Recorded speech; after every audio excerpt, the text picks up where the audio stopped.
Hello friends, hope all of you and your families are safe during these times. In the next few minutes, I am going to take you through the key events of the recent past and Kotak AMC's view on the equity markets. Extreme volatility of the markets continued in June, and large part of this emanating from global developments being fears of likely recession in US.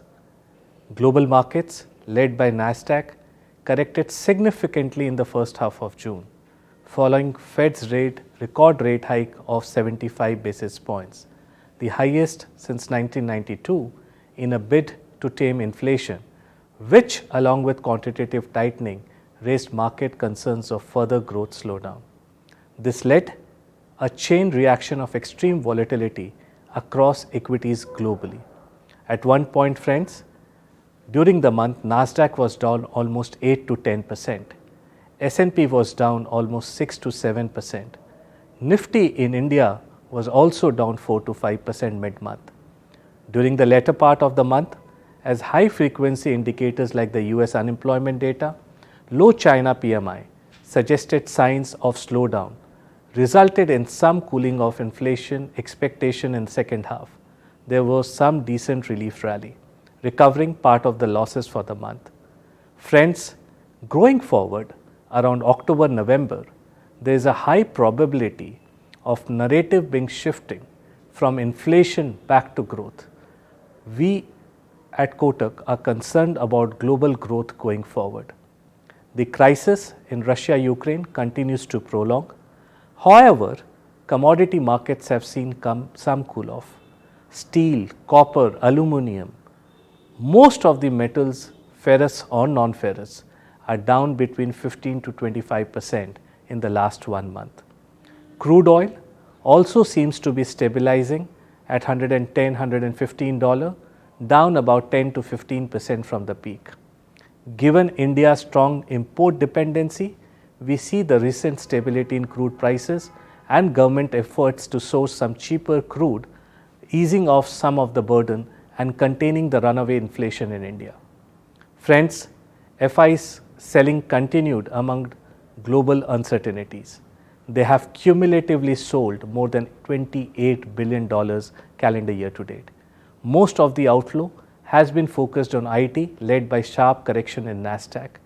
As per our understanding, more than 2/3 of our EM funds are now underweight India.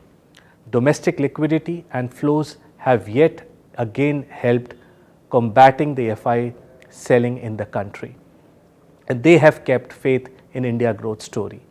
We believe that once the geopolitical stabilizes and relative valuation of India moderates, FIs can resume buying again.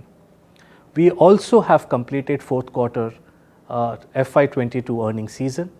Corporate earnings for the quarter ending March 22 have broadly been in line with expectation.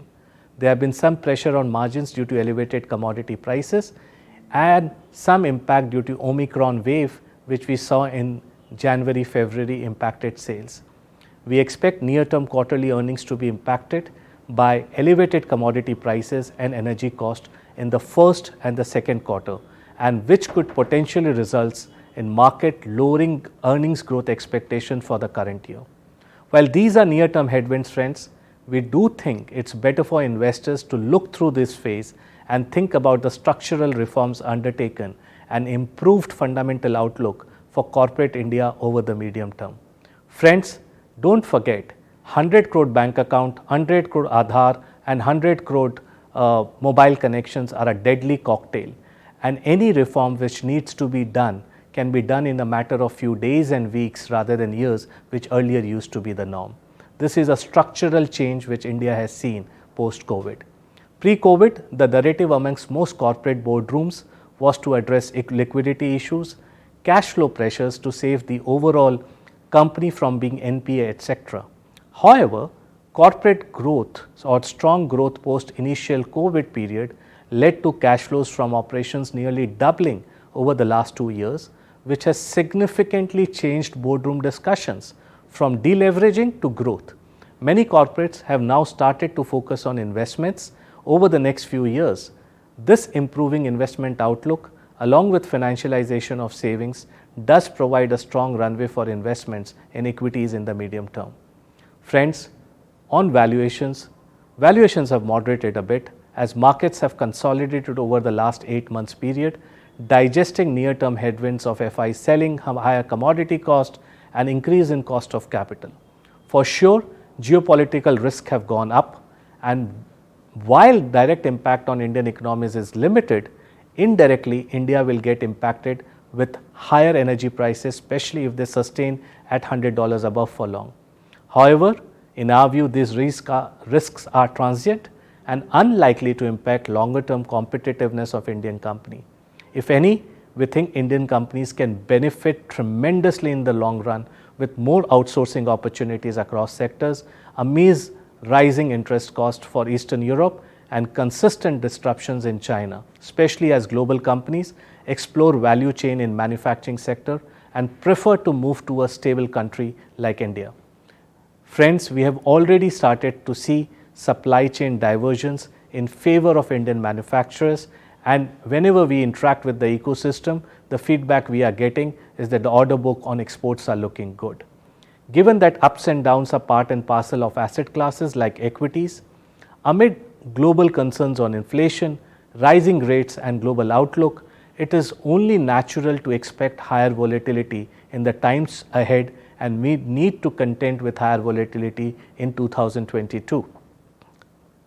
However, rather than obsessing over fear of fall, we would encourage investors to use such opportunities now to increase allocation to equity, especially if one is underweight this asset class, as is the case majority of Indians are. Given this, a disciplined asset allocation with focus on long-term goals is imperative, and equities continue to be an important avenue to fulfill longer-term goal obligations. Friends, be patient investors and do remember, time in the market is more important than timing the market. Friends, with this, see you all soon. Thank you and stay safe. Mutual fund investments are subject to market risks. Read all scheme-related documents carefully.